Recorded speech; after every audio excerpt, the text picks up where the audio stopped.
Good morning, everyone, and welcome to April's Risk Reduction Risk Management class. I'm really excited about this class because I think this class can help you in so many areas of not only your real estate career, but quite frankly, in life. And it's a subject matter that's real near and dear to my heart. So I'm very excited that many of you have decided to join us and take advantage of some of the information that I'm going to provide to you. So with that, let me jump right into the presentation. Let me share my screen. See, share. There we go. I think you can see my share now. Let me open my presentation. Mm-hmm. There it is. And let me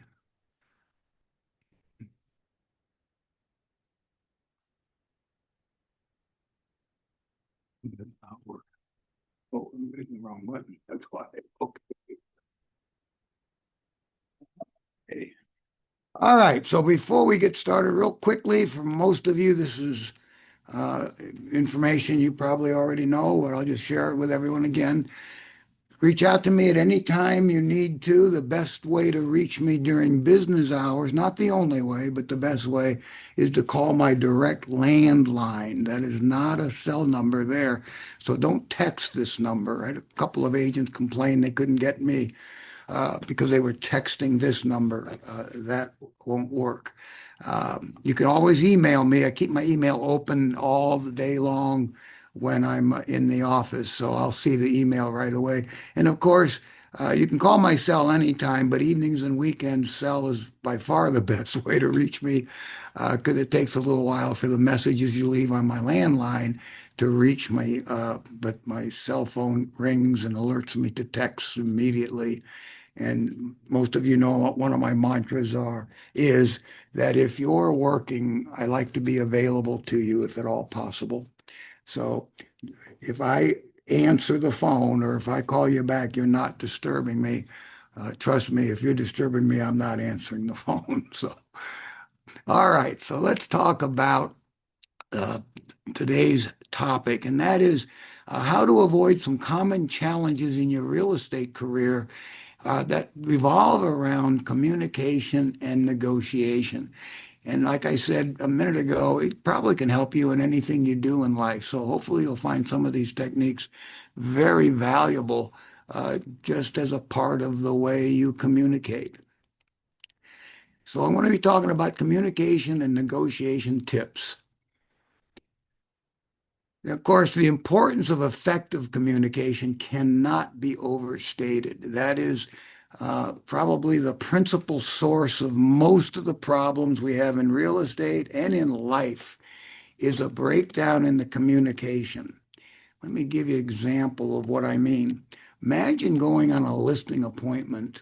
You called the husband and maybe you were cold calling or whatever. You're on the phone and you're collecting information before you show up. And of course, subject matter for a different webinar. Never do a presentation unless all the decision makers are present. So you should be asking, do you have a significant other? Uh, with the goal, you want to make sure that person's going to be present at the appointment also. And the husband says, "Oh, yeah, there's a woman in my life." And he chuckles. So you say, "Okay, great. Well, will she be available?" "Yes, she will." "Great, great, great. All right, we'll see you tomorrow night." All right. Now you go over there and he introduces the woman in his life, and you say something like, whoops, oh, I blew it here. I'm sorry. A woman without her man is nothing. How do you think that presentation is going to go from that point forward? Probably not well. Now, imagine if you said this instead.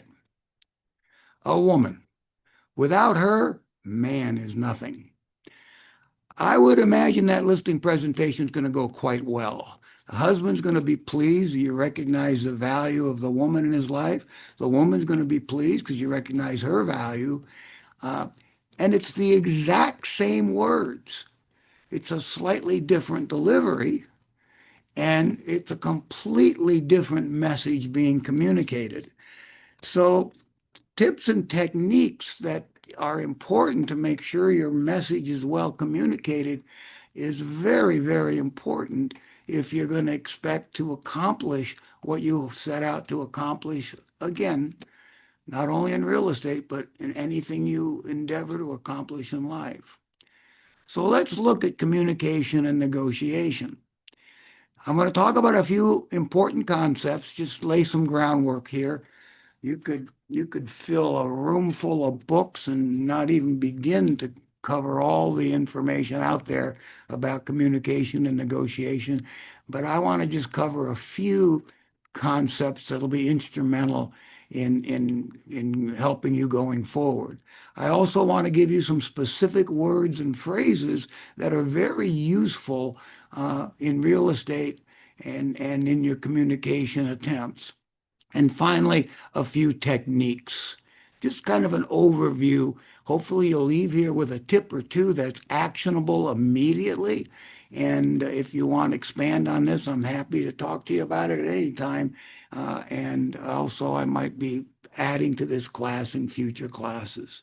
So let's get into some important concepts to start with.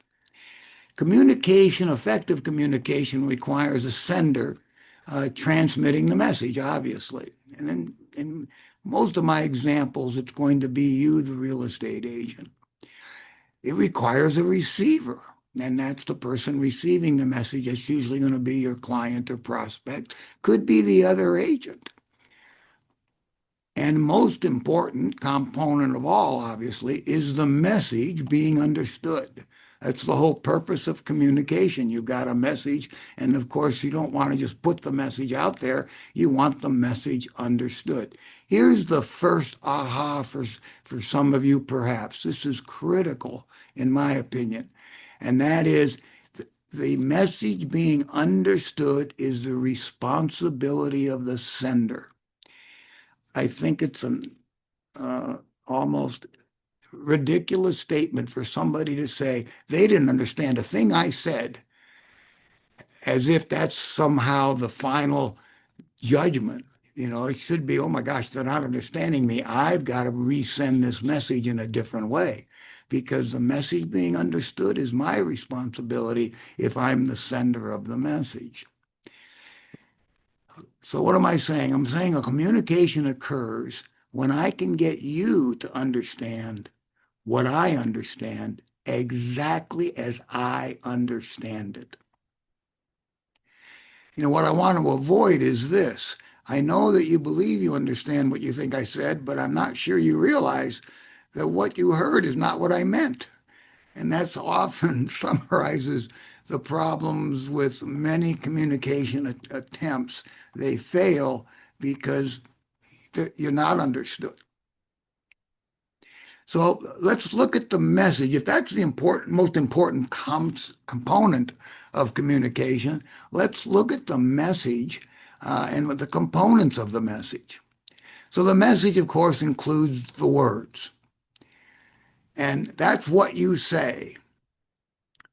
A woman rather, without her man is nothing. Those are the words. The delivery, that's how you say it. So that's what I illustrated before. You know, a woman without her man is nothing. See, the delivery makes all the difference in the world. And then finally, the intent. My intent in that little example, if I were the listing agent, is to sort of acknowledge the importance of the significant other. You know, that not you're not just a significant other. I'm not just a significant other. We're important components of the relationship, man and woman. And, you know, since you've been talking to the husband, you may want to make an attempt to bring the wife in. Boy, she's extremely important to this as well. See, whatever the intent, that's perhaps the most important aspect. It's what you're trying to accomplish. You know, what are you trying to do with the words and the delivery that you're using? In sales, the intent of your message is to guide your prospect or client to take a specific action. Sometimes people need to be guided to do what I call the right thing, the correct thing, the thing that will benefit them most. I like to use the example all the time that the water department doesn't hire salespeople.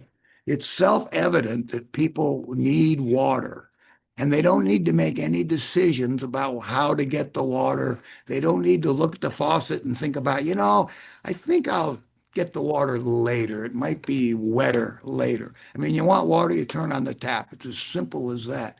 In in real estate, quite different than that. I think I'll think about this house for a couple of days before we decide whether to put an offer in. In this market, you're going to lose the house. See, so it makes sense to think about the house. Of course it does.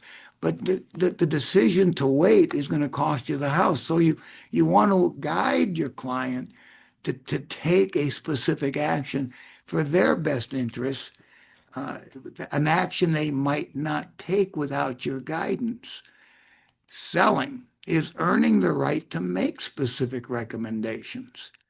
Selling involves developing a relationship so that you have some standing when you say, I think that you probably want to move ahead with at least reserving this house. By the way, that's a great tip on the site. It's not part of the presentation, but when you're trying to get a buyer to write an offer and they're nervous because they're not asleep on it, they're thinking they're buying the house. They're not. You and I, we know that they're not buying the house. They're not going to buy the house for at least a few weeks, maybe a month or two when escrow closes. They're going to open escrow, do a ton of investigation, get qualified for a loan if they're getting a loan, and then after checking the home out, doing their due diligence, then they will buy the home. So sometimes sometimes buyers are a little reluctant to commit to buying a house today. Okay, well, we need to go home and sleep on it. Oh, I think you should. By the way, agree with them and then clarify what you're agreeing with. Yeah, I do think you should think about it. Let's do this. I don't mind. Let's reserve the house now so that if you decide you want the house, it's there for you. Failure to do that, somebody else gets the house, you decide you want it, find out it's not available. See, so to make that recommendation, I have to have had a bit of a relationship. Uh, and that's what selling is about.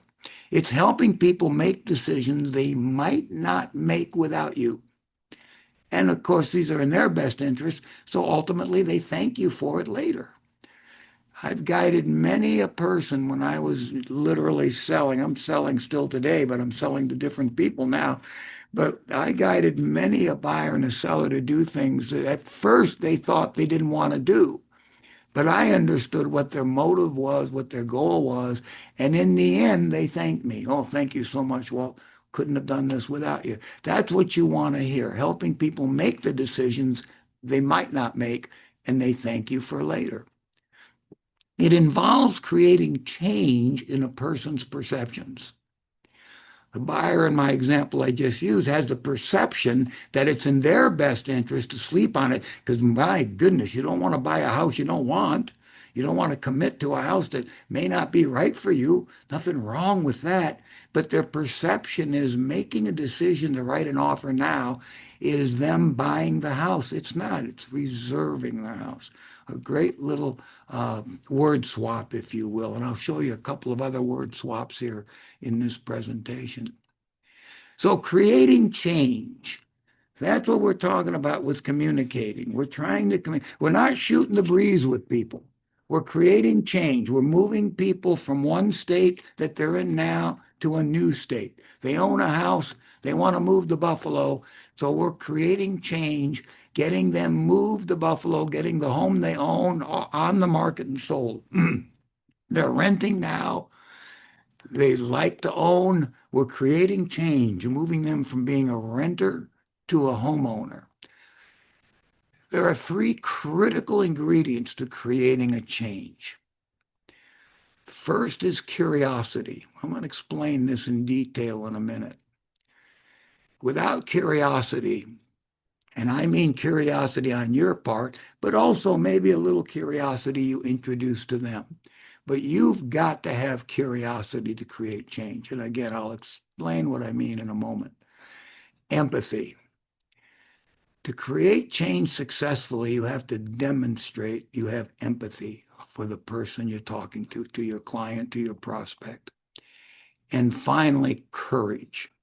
Creating change takes courage. It takes courage to recommend somebody do something they initially indicated they didn't want to do it, but that's because they didn't understand what you were asking them to do. It takes courage to step out on a limb. Order takers don't need courage. I would argue that the clerk behind the counter doesn't need a lot of courage. You pick off what you want off the shelf, you hand it to them, and you buy it. Salespeople selling people on things that are not necessarily easy to acquire and present a lot of challenges takes courage to be a salesperson, to be a real estate salesperson. And you'll see what I mean in a moment here. Creating change, the three critical factors. Now, through all of this is questioning. Questions are a central part of creating change. It's much more effective to to surround your efforts in creating change with questions than it is affirmations. No, you don't need to think about it. You need to buy it now because you need to write an offer now because the house won't be available tomorrow. It's popular and there's not much. See, stating a bunch of facts does not create change.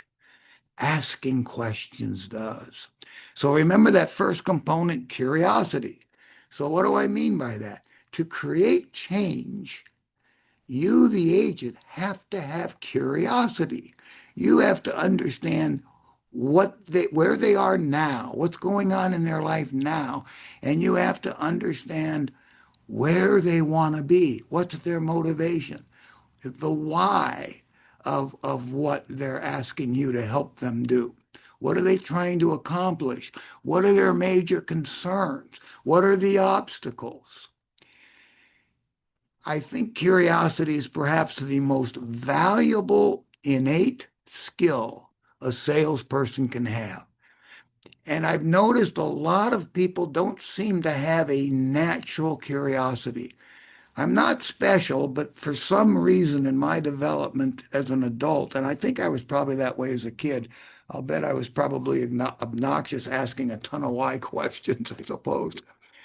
But I've noticed a lot of people don't have an innate sense of curiosity. I like to joke, but I don't joke. You can't say anything to me that I can't think of three questions to ask you. And it's not some game I play. It's that I'm curious. You could say something as simple as, I don't feel that great today. Oh, gee, what's wrong? How did you feel yesterday? How serious is it? Is it affecting you, affecting your function now? Do you need to see a doctor or whatever? I mean, a silly little example, but anytime people say things to you, you should have a little bit of curiosity about what's behind it because that's important. You have to develop context. See, you have content. There's things you want to say to the buyer. In our example, this buyer, the content is uh, it's a hot market relative to not much on the market, and the best houses, they're going to get snapped up. They're not going to sit there. It's priced right, great home. Other people probably want it too. Multiple offers is still a fact of life, especially if homes are priced right. So the content, you've got plenty of content as a real estate agent to deliver to the layperson who doesn't know as much about real estate as you do. But what you need is context. You need to understand what's going on in their perspective. See, if you're showing up just giving out your information, what you do, what you're suggesting is a better approach. Just everything coming from you, or showing up with curiosity first. What's their situation? What's important to them? What's their biggest concern in writing an offer tonight? And again, it might be, well, we're not sure it's the right house. Oh, absolutely. You do not want to write an offer on the wrong house. However, how would you feel if tonight you decided it is the right house, tomorrow you want me to write the offer, and now it's not available? Would that be a problem for you? No, not really. Oh, well, then this is probably not the house for you. I want to help you find a house you're in love with. See, I'm getting context. So by asking questions, I get context. The next component is empathy. And empathy is caring about what others care about. So I'm empathetic if I care about what you care about. Doesn't mean I'm sympathetic. Sympathetic is different from empathy. Empathy is just caring about what's important to you. It doesn't mean agreeing with what's important to you. It's not enabling. So it's empathy is demonstrating I know you. I understand you. I get that because first I'm curious, I get context, and then empathy. Yeah, I demonstrate empathy by by affirming what they're telling me. So your biggest concern is you don't want to be locked into a property until you're sure it's the right property for you. Yes, that's exactly right. See, I'm showing empathy because I understand what they're saying. Oh, that's a very good attitude to have. In fact, that's why I'm excited to help you because I'm looking forward to you closing on a home you love. So, see, so that's empathy, and empathy creates relatability. People relate to you when you demonstrate empathy, when you care about what they care about. Hope this is making sense. And I could go into this, I got some important tips to make all this actionable. I want to be sure to cover it, but I could go on and on about this. And then finally, courage, that third factor, that third ingredient. To create change, the change agent, that's you, has to have courage. And courage leads to action, asking courageous questions. Give you the perfect example. Now, courage, sometimes people uh, get too courageous too quickly. You knock on the door, the seller opens up the door, and you say, before we get started, you prepared to list your home with me tonight? That takes a lot of courage to ask that question, and that question will probably fail in its attempt of what you're trying to accomplish, unless you're trying to have people close the door on you. No, I'm not ready to list. If that's all you came over here for, then go away. See, uh, I'll give you an example of how courage leads to action, right?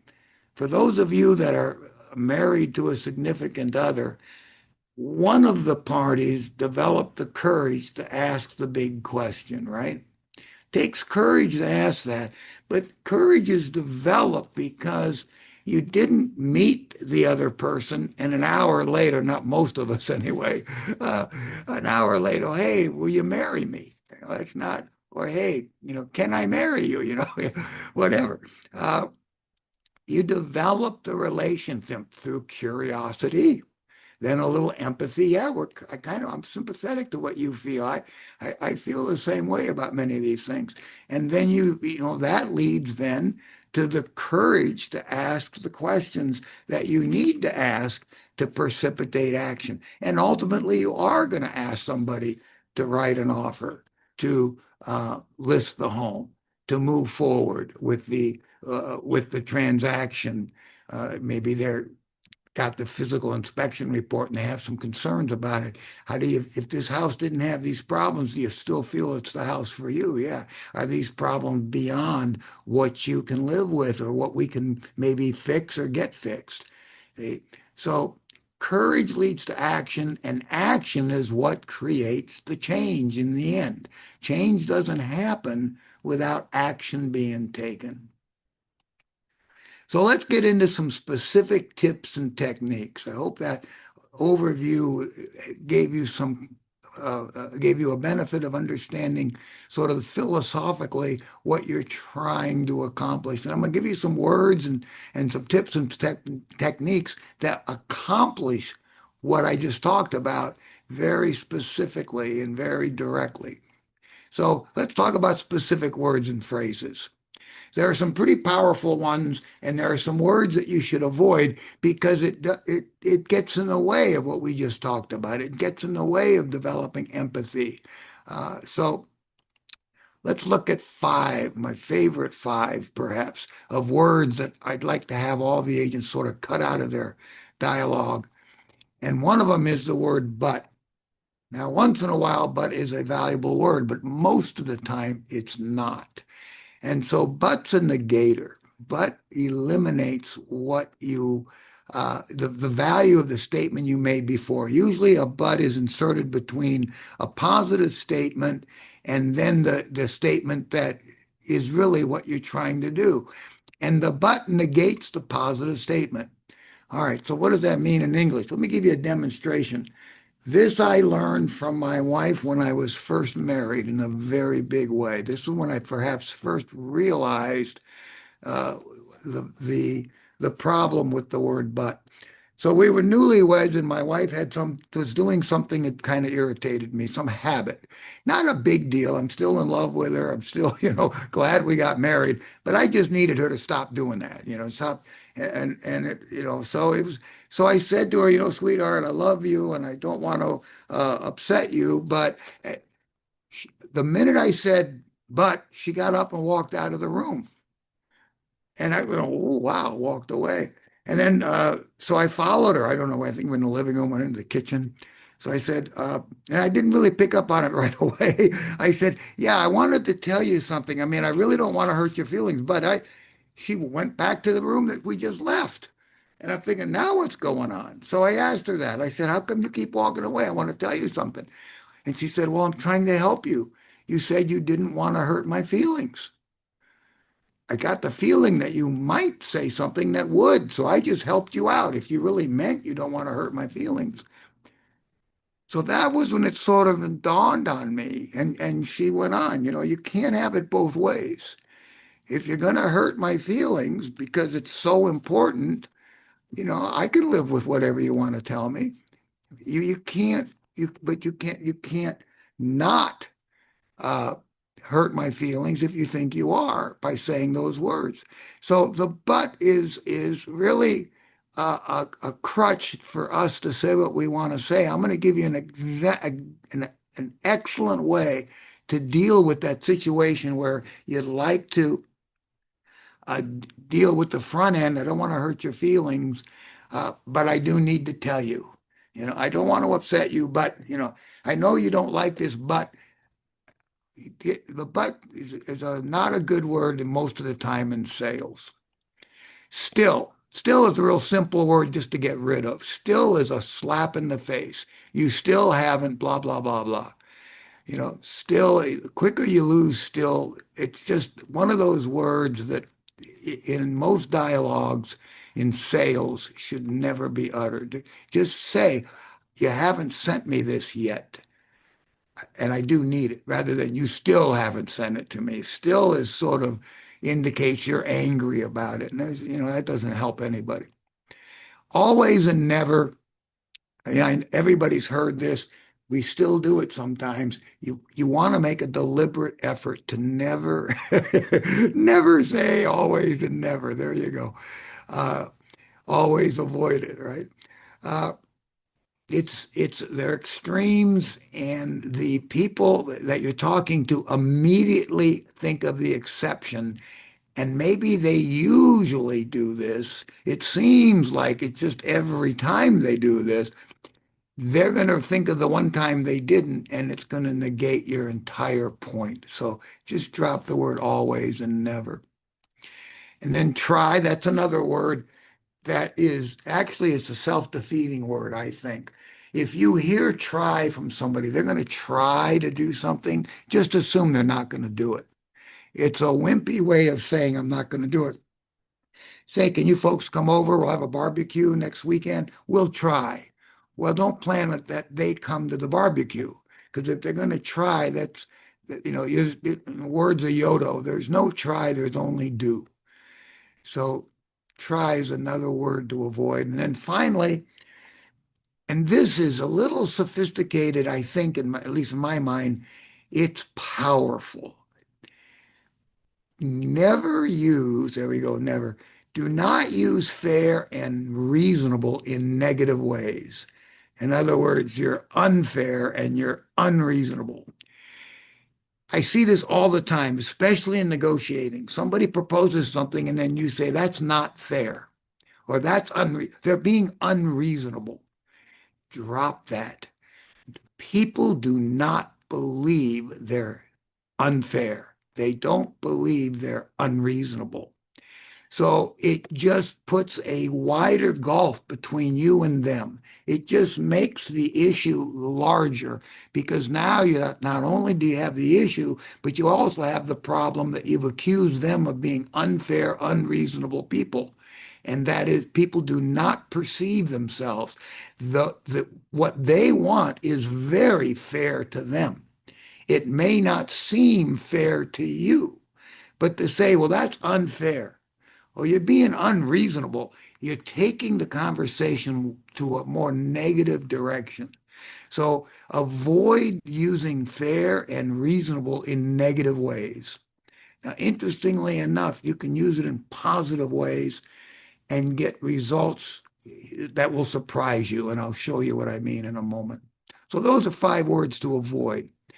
I told you before, nice phrase swap. I already gave you one that's not here on my presentation, but you're not buying a house, you're reserving a house. All right. You should or you need to. I hear this all the time. They don't need to do anything. They do what they want to do.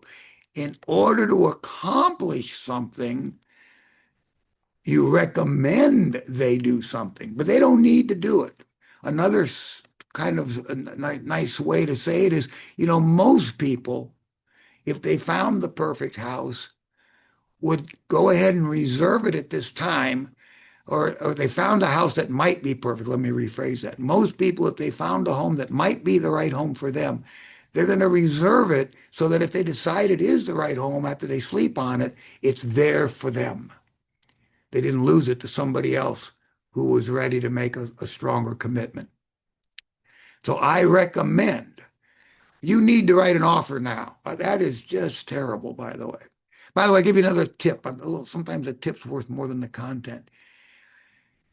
If you honestly believe there's a possibility that you could trip into the right house for them, and you're going to be asking them to write an offer. And by the way, that should be the only reason you're meeting with them and taking them out anyway. So that's a pretty easy belief to have, and I would argue you should have it. Why are you taking them out? Let's just take them out and wander around for a while, take a look at what's on the market, but we're not going to buy anything. We're not going to make any offers. Well, I'm not a tour guide. I'm not a taxi driver, not an Uber. I'm a real estate agent that helps people acquire property. So I'm pretty much every time I met a buyer, and by the way, I closed almost 40% of the buyers the first day I met them. And I say that kind of in a very salesman-y way. I don't mean to say that way, but I wrote offers that ultimately got accepted about almost 40% of the buyers I met. And I did a lot of prospecting, a lot of open houses, and only took 40% of the buyers out once. Now, in a market where you think you might be finding the right house and you don't think they're going to have a lot of time to think about it, let's get that house reserved. If you wait until you find the right house and then suggest to them, if you're waiting, you're also going to use words like, well, you need to write an offer today if you want this house because it's a hot market. That's not going to work. So prepare them in advance for the fact you're going to ask them to write an offer. before we get started, by the way, you should be talking to them a little bit before you show them, maybe you show them the first house because you met them at the house. That's the kind of market, the way real estate's done today with the internet and everything else. I never met buyers at houses, but I recognize today, that old school approach probably isn't going to work. People have already found the house on the internet and they want to meet you there. So I'm going to meet them there and show them the house. And then I'm going to have dialogue to get them to sit down with me and let's do, for lack of a better word, buyer consultation. Now I'm ready to take them out and show them 4 or 5 houses. I'm going to preview or yeah, preview before taking them out, not preview the house, but prepare them in advance for what I believe I might be asking. And that is I might be asking them to write an offer if we find a house that seems like it'll work for them. So I'm going to tell them that. I'm going to say, Mr. and Mrs. Buyer, today's market, there's not a lot of inventory, and there are more buyers competing for the inventory than there are houses. A house that's especially nice is probably, would you agree, other people are going to find it nice too, right? Let me ask you, you looking for a nice house? Yes, you are. Okay. Other people are as well. If you think it's nice, I'm assuming you have good taste, right? Do you believe other people will think it's nice too? Yeah, yeah, yeah. Okay. What about price? You're not going to want to buy a home that's way overpriced. I understand that. But if a home were priced right, uh, can you see, would it be reasonable that someone else might also agree it's priced right? Yeah, I suppose. Yeah, exactly. So here's what I want to tell you in advance. I don't want to do anything that's pushing you to do something you don't want to do, obviously. I do want to not lose a home you might like. So I might ask you, let's reserve the house. Well, we're not ready to buy today. Well, no, no, I understand. But I might ask you to reserve the house, and we won't worry about it now. Wait until we see the houses. If we don't find anything that's quite right, I'm going to have a different set of questions for you because I want to make sure I'm not wasting your time. But if we find a house that might be right, I might suggest to you that we reserve the house. And I don't worry about it now. Let's go out and take a look. See, I'm telling them in advance because here's what's going to sound real small as salesman-y. Oh, we kind of like this house. Oh, well, you better write an offer because you could lose it. The other buyers out there, it won't be here tomorrow. Trying to get them to write the offer after you found them the house is going to be more difficult. So uh, avoid you should and you need. Use I recommend and most people. We have a problem. Avoid problem as much as possible. Look at them as challenges or obstacles.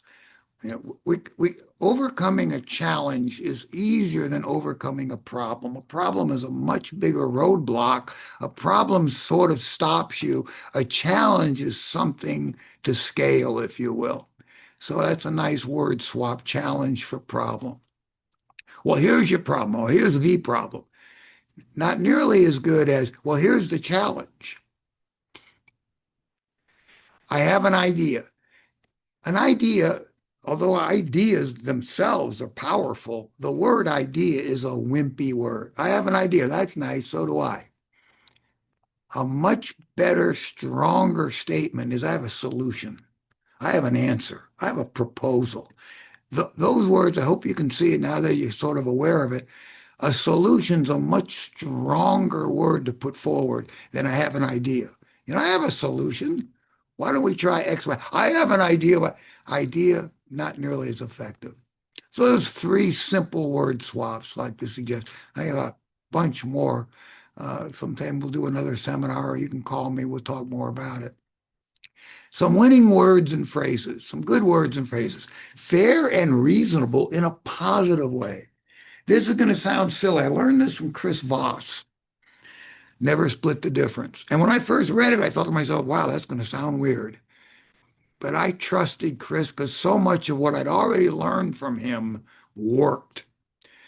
So no matter what the proposal, it could be as ridiculous as you could imagine.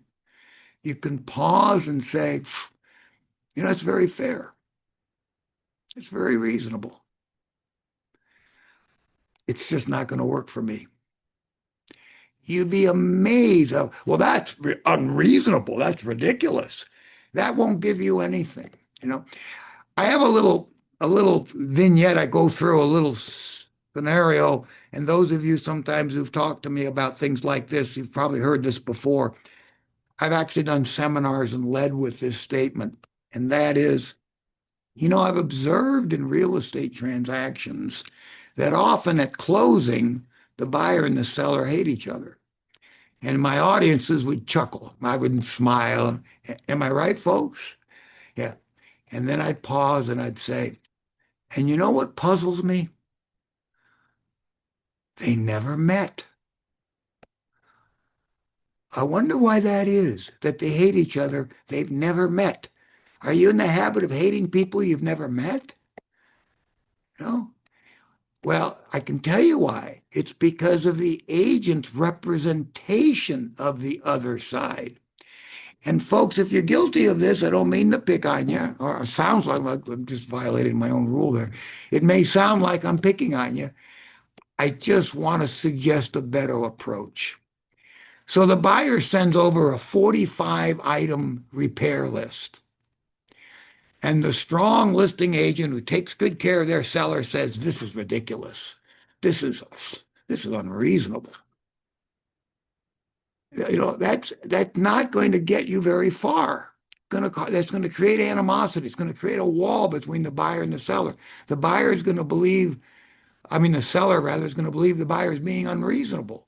Even if it is a little unreasonable to want 40 items fixed, it's reasonable perhaps to some buyers to ask. It's fair to some buyers that think of buying a new house. So the dialogue is, this is reasonable. I mean, we're not going to agree, but it's not unusual. They ask for all this. This is, see, so it's blends in with another tip I'm going to give you in a minute. Suggesting whatever they suggest is fair or reasonable. We just don't agree. See, that's what you follow up with. Doesn't mean you agree. And fair and reasonable is from their perspective. Now, standard and normal, that's sort of what I was blending into. Buyers and sellers don't know as a rule, unless they've done it multiple times, what's normal, what's standard. And they're nervous about being taken advantage of. The buyer is afraid the seller is going to take advantage of them. The seller is afraid the buyer is going to take advantage of them. So there's a natural tendency for them to be leery of each other. So back to that repair request list. It's not unusual. It's kind of normal for a buyer to ask for a ton of stuff to be repaired. I mean, from their perspective, they're being reasonable. Of course, we don't have to agree to any of this. It's just not that unusual. You've gone a long way with that dialogue to keeping the buyer and the seller sort of together on the same mission. Let the buyer buy the house, let the seller sell the house. The seller wants to sell, the buyer wants to buy, and they shouldn't hate each other when it's over with. So suggesting to people that what's going on, your buyers and your sellers, is not that far from normal or standard. Pretty typical, a buyer's going to ask for a lot of stuff, as opposed to the wrong way. Well, this is ridiculous. I don't know what this buyer thinks. And there are some listing agents that'll say that. Or if you have the buyer side, the seller says, nope, not fixing a thing. Sorry. By the way, that's backwards. I should say sorry first. I'll touch on that in a minute. But anyway, then the buyer says, well, this is ridiculous. This seller, he expects us to buy this house. It's kind of normal for a seller not to realize these are important issues. I mean, actually, think about it. He's been living with him. He hasn't fixed them, and he's gotten along in his mind, been no problem. Now, we don't have to agree to that. We can insist, no, no, no, some of these things have to be fixed. We can come back. It's not that unusual for a seller not to want to fix anything.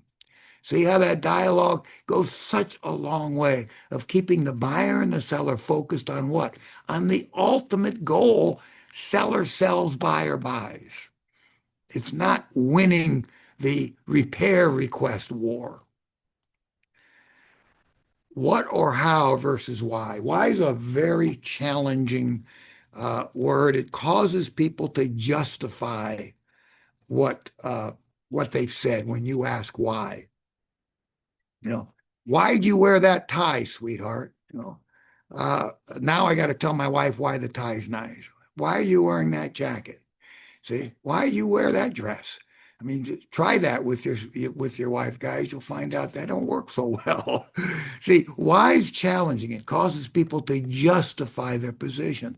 So, what is it about that tie that made you choose it? Now that I don't need, I don't feel offended at all. Now I say, well, because I thought the colors go. Do they? Nah, I don't think so. Not so much. Why don't we change that? What is it about that dress that caused you to wear that tonight? I mean, it's a beautiful dress. You look nice. What? Oh, well, because I like it or whatever. It's much less challenging. Now, I'll give you an example of when why is powerful. And remember, why causes people to justify what they've said. So I started every listing presentation with a phrase, somewhat along this. I haven't done it in a long time. I kind of ran it through my head just to make sure I could say it again today. Uh, folks, there are plenty of agents uh, that work in this market here in Scripps Ranch or here in Mira Mesa or here in Irvine. And there are even a few pretty good agents. Why'd you call me? Now they're going to justify calling you. They're going to sell you to you. And when people would tell me, well, Walt, we see your signs everywhere. Well, Walt, you have a good reputation. Well, Walt, you are highly recommended. I used to sometimes smile and say, well, don't lose that thought. And now you start my presentation. But now, what are the words? When they say it, it's far less challengeable. I say it, and well, we'll see about that, Walt. But when they say it, they accept their own facts.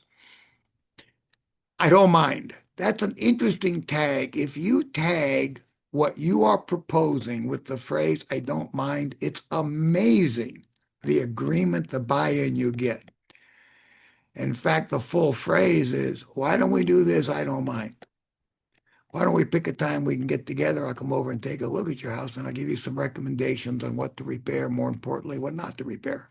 That way you don't put a nickel in, you don't get a dime back. And then I tag it with, fair enough. Those two are powerful little tags. Again, we talked about fair. People want to be fair. They think they're fair. Oh, yeah, yeah, that's fair. Yeah, let's meet. As long as you don't mind, Walt. It was my suggestion to get together. Those are two nice little phrases. I put them in there because they've served me well for a long time. All right, some powerful phrases. I'm not sure if it's for you, but. Now here's the but where the but works. It's a gentle, non-threatening way to make a recommendation. I'm not sure it's for you, but most people find it beneficial if they find a house they think they'll like to reserve it. Trying to stay with the same theme, same example, so you can see the different ways these dialogues will help you. It minimizes the possibility of the recommendation being rejected. And it increases the possibility that it'll be accepted. See, by suggesting they might not be interested, say, I'm not sure it's for you. It piques their interest. It triggers their need to make a decision. And the decision feels unpressured. Oh, you need to put an offer in tonight because this house, there was two other people at the open house that had expressed an interest in this house. I talked to the listing agent. He's already got one offer. He expects another one. Yet that is second-rate dialogue. Your intent is good, but the message you're sending sounds more like a salesman than it does understanding, empathizing with their desire to get this house, and then advising them on the best way to do it. So I'm not sure it's for you, but most people. Now, the but negates, I'm not sure it's for you. It sort of says, this is for you. It separates what I'm about to say. It makes what I'm about to say stand out. So that's a very nice, positive way to use the word but. as I said before, but negates what comes before it, and it negates it's not for you. It's almost a neuro-linguistic technique. In fact, I think it is. It highlights what follows the but. Very powerful phrase. How open-minded are you, or would you be about? That's a positive way of suggesting a course of action. See, most people believe they are open-minded. Most people do not believe. They believe they're open-minded, although their mind is made up. They have good reason. They're very open-minded, and that's how they came to this decision. They're very intelligent. They're very smart. They know what they want. I'm very open-minded, and this is what I want.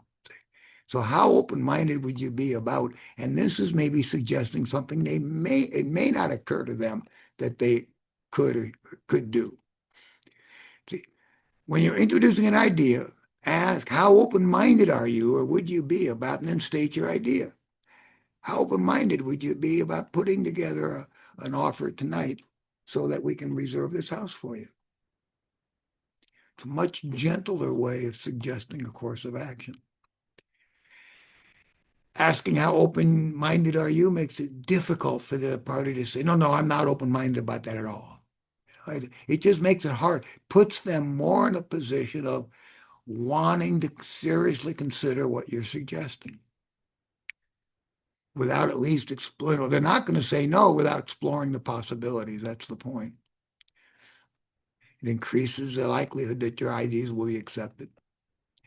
It's a powerful little phrase, especially if you're dealing with men.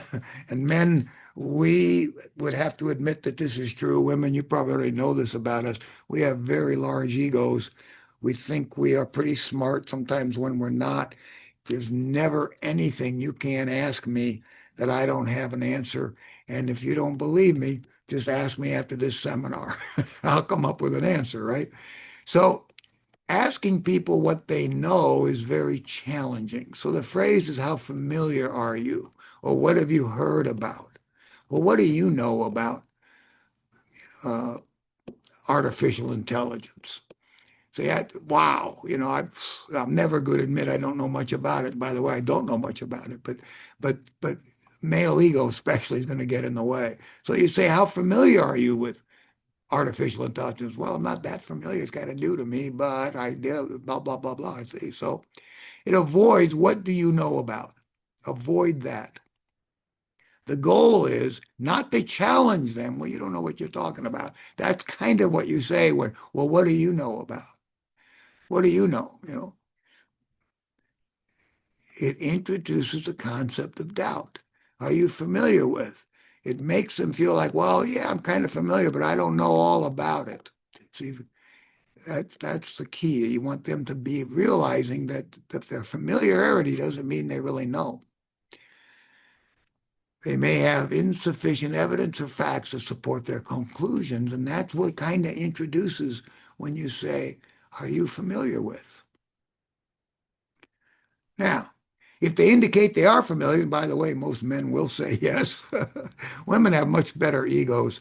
They're not threatened by saying, I don't know anything about that. And that's just fine with me. I have just as much self-worth, even though I don't know anything about it. Men don't have that same sense of I don't know, the comfort level of admitting what we don't know. Kind of joking, but it is sort of true. So if they indicate they are familiar with something, you can then say, you can still tell them what you want them to hear from you. Oh yeah, I'm very familiar with artificial intelligence. By leading with, well, then as you know, there's 5 or 6 major artificial intelligent programs other than ChatGTP. See, and that's the way I get to tell them something they think they know. Oh, I know all about it. I use ChatGTP all the time. Yeah, but do you use Claude? Have you heard of Claude? See, so how familiar are you with the various artificial intelligence programs out there? Is a better way. Well, do you know about other programs? Because that could be very threatening to somebody. How would you feel if? If you want someone to do something, you have to understand their motivation.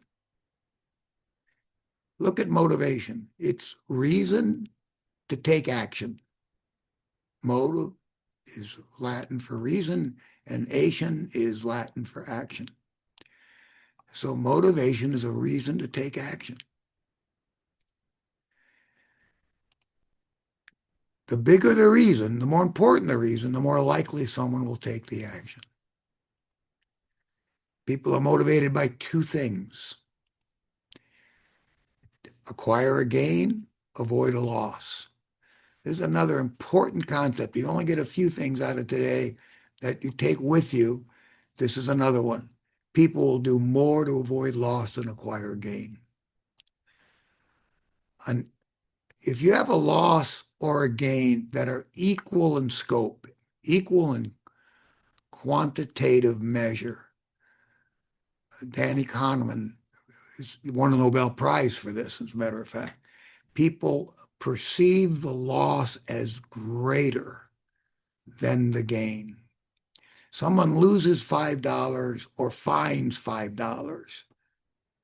They feel the loss of $5 more painfully. It's more of a problem than the benefit of the gain of the $5. I mean, that's kind of simplifying it a bit, but that's exactly a fundamental principle of our psyche. Fear of loss is a far greater motivator than the opportunity to gain. So when asking about motivation, people will usually lead with logic-based reasons. Motivation is rooted in emotion, not in logic. Get past the logic and get to the emotion. People don't make decisions based on what makes sense. That's logic. They make decisions, take actions on what feels right. That's motion. So your task, make what they should do feel right. Hence, how would you feel if? And it can work, the negative motivation, like I mentioned before. How would you feel if you called me up tomorrow and say, you know what, we do want to put an offer on that house, and you lost it? In other words, too late, it already went into escrow. That's why I'm suggesting do what most successful buyers do. When they find a home they think they like, they reserve it. And then they check it out. And if it's not what they like in the end, after they've, thought about it overnight, they move on. But if they decide they do want it, they've got the house. Now they can investigate it further to make sure it's what they want. Just imagine, another nice phrase, before someone will do something, they have to see themselves doing it first. Decisions are made in the mind before they're actually acted on. Everything ever created or accomplished was first imagined in the mind of the person who did it. Before a buyer buys a house, they got to imagine owning a house. Before a seller sells a house, they got to imagine that house being sold and they moved on. So just imagine is a nice way to create pictures in your prospect or client's mind with stories of the future. It's sort of like children once upon a time. We can't say to adults, well, once upon a time, but we can say, just imagine. People will make decisions and take actions based on the emotions, and then they use logic to justify it. So to appeal to their emotion, get them to the end result in their imagination. It has to feel right. Imagine, or it has to feel right in a negative way. It has to feel like, oh yeah, the right thing to do is not lose this house because we slept on it. If we don't want the house, we need to figure out a way to get out of it. Well, you got plenty of ways to get out of it. You put in the offer, and then you got all these contingencies. So the decision has to feel right to reserve it. And again, the loss is a greater motivator. So sort of simplify, because I don't want to keep going. I'm running a little long. I want to help them imagine what they would feel like. They decide they'd like to have this house, maybe, but they don't even have that opportunity because they lost it. To help people make the right decision and take action, help them visualize the outcome of making the decision, taking the action,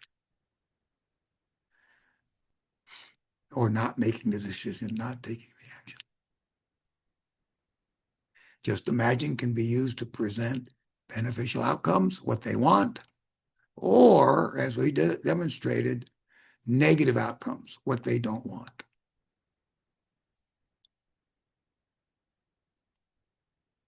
Pretend. I'm going to wrap this up. I got one more section. I think I'm going to slide it over to next month, or maybe later another seminar. Pretend is a powerful, powerful word. Use it to discuss with your prospect or your client something that they aren't comfortable talking about. The possible outcome your client or prospect doesn't want to acknowledge or can't see. What's that mean in English? Let me give you an example. A for sale by owner can't see they're not going to sell the home. Not initially, anyway. You talk to a for sale by owner who's been on the market for 6 months, you got a different problem anyway. But a guy who's a for sale by owner, starting now, this weekend, and you're talking to him now, he doesn't see the possibility, which is a high possibility. 85% of for sale by owners do not sell the home themselves. They can't see that. So you saying things like, you're not going to be able to sell this home 85% of the time. That is just a waste of words. It's factually correct, but it's going to do nothing to persuade the for sale by owner to give you an opportunity to perhaps see how you can help them. So you say, pretend. Let's pretend you don't sell the home. Oh, I can sell this home, Walt. Oh, I'm sure you can. Pretend you don't. Oh, okay, long as we're pretending. Now I can talk about what are their options if they don't sell the home. It takes the pressure off and makes it easier to discuss. If you don't sell the home, you're probably going to have to hire an agent. And you're probably going to want to interview a few agents. Make sure you pick an agent that has, specializes in this market, understands what your goals and needs are, has a track record, whatever. You can't discuss any of that as long as he thinks he can still sell the home. So you get him to pretend he didn't. Oh, as long as we're pretending. Okay, let's talk about it. Okay, a few influential techniques. I think, Lindsay, we're at 12:10, right? Yeah, it's 10 after 12. I think, folks, I'm going to wrap it up here. I'm going to give you some techniques next month that are more negotiation techniques. I've covered the communication side pretty well. So let me stop the share screen because I don't want to rush the second part. Ran a little longer than I thought I would in the first part. Those that you know me well know that's not unusual. Do we have any questions, Lindsay? We don't have any No? questions in the Okay. chat unless someone has a question they want to ask out loud. Yeah, I have something to say. Walt, Go ahead, this is Azim. Azim. Yes. Hi, Azim. Walt, you are the best. Oh, well. You are the best. Sweet. I know you for over 30 years and I still enjoy, your classes. So you are wonderful. We are so happy and proud having you in our organization. And Well, thank you. say. And I by the way, agree. That's by the way, Venmo. Is that what we use? Venmo, Azim? by the way, my wife was also listening to you and then she was laughing, And I was wishing that you could have made that speech many years ago to Azim. All right. Thank you again. You're very welcome. And folks, I'm definitely going to cover this other material in the next class. Maybe I've given you enough to absorb anyway. Sometimes I overestimate how much we can cover. A lot of my seminars were 3 hours long, so it's been, you think I'd learned by now. So I appreciate all of you hanging in there. If there's anything you would not like or need relative to what I've shared with you already, don't hesitate to call me. Tune in for the next class where we'll discuss some specific dialogues and techniques for negotiation and how you can gain more favorable outcomes for your clients, your prospects, and your clients. And with that, I will then sign off. Thank you, everyone. Thank for you, being here. Walt. Thank you. Have a Bye, great rest of the everybody. day. Bye, Lindsay. Bye-bye.